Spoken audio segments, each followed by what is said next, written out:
नमो नमो साथियों, जयतु संस्कृतम। आज हम आपके लिए लेके आए हैं 16 संस्कार वर्ग 2 चयन परीक्षा के लिए वेरी इंपॉर्टेंट है संस्कृत की। तो देखिए इकाई नंबर 15 पे हमारा है षोडश संस्कार, मतलब 16 संस्कार। तो आप लोग ज़रूर नोट कीजिएगा। मैंने 13 नंबर तक आपको संस्कार समझा चुकी हूँ। आज मैं आपको 14 नंबर का संस्कार सुनाने जा रही हूँ। तो देखिए 14वें नंबर का हमारा संस्कार है क्षमावर्तन संस्कार।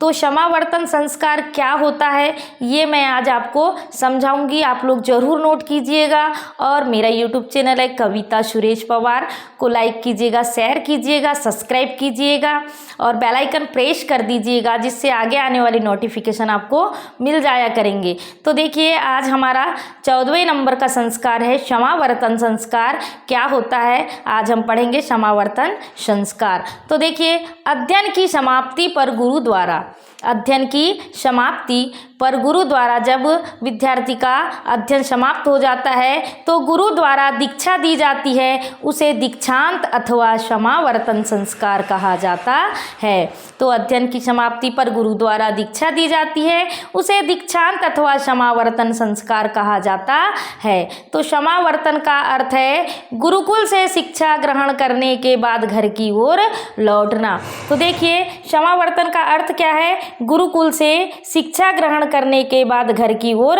लौटना। यह संस्कार ब्रह्मचार्य आश्रम की समाप्ति पर गृहस्थ आश्रम का सूचक होता था।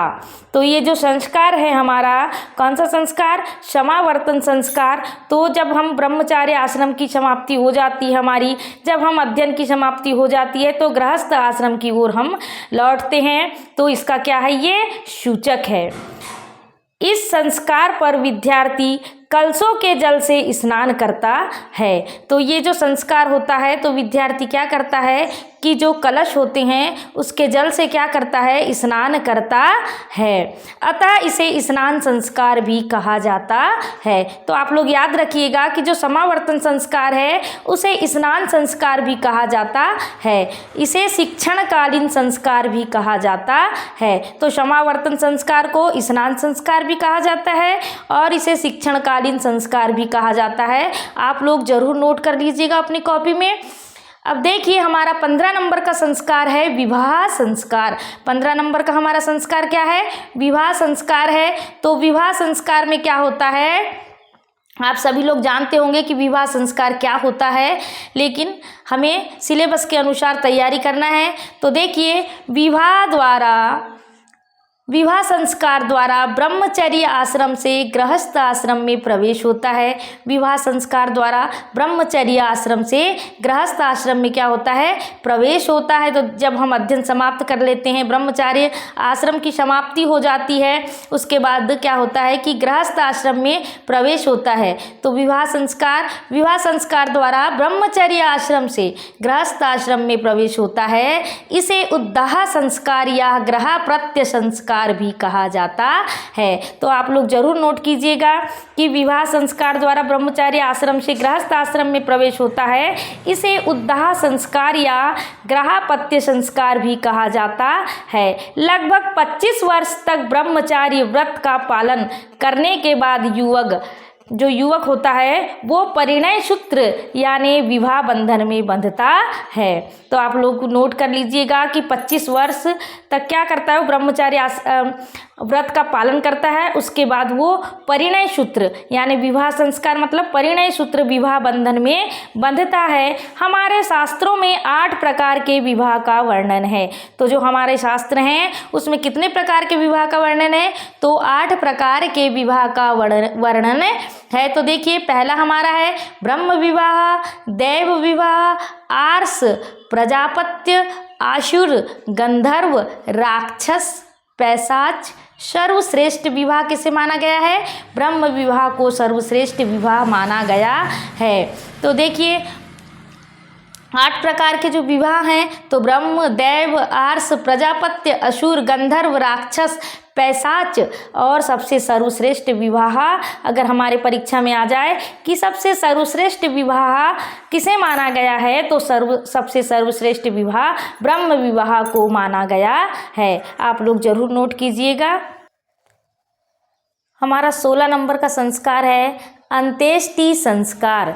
16 नंबर का संस्कार है हमारा अंत्येष्टि संस्कार। तो देखिए अंत्येष्टि संस्कार मतलब अंतिम संस्कार जब मनुष्य की क्या होती है, मृत्यु हो जाती है तो अंतिम संस्कार किया जाता है, उसे अंत्येष्टि संस्कार कहा जाता है। तो देखिए अंत्येष्टि संस्कार में क्या होता है, जीवन परित्याग के बाद मृत देह का संस्कार अंत्येष्टि संस्कार कहलाता है। जब जीवन का परित्याग हो जाता है उसके बाद जो मृत देह का संस्कार किया जाता है उसी संस्कार को अंत्येष्टि संस्कार कहा जाता है।